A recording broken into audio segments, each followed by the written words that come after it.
Fuelled by failure. 3টি কৌশলের মাধ্যমে ব্যবসায়িক ব্যর্থতা দ্রুত কাটিয়ে উঠুন। 1. বিশেষ মেডিটেশন। 2. নিজের সাথে একান্ত সময় কাটান। 3. নিজের দক্ষতার দিকে মন দিন।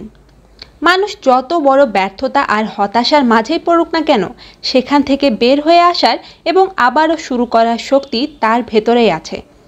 ফুয়েলড বাই ফেইলর বইয়ের 3টি লিসন কাজে লাগিয়ে অনেকেই এক্ষেত্রে উপকৃত হয়েছেন, যার মধ্যে লেখক নিজেও আছেন।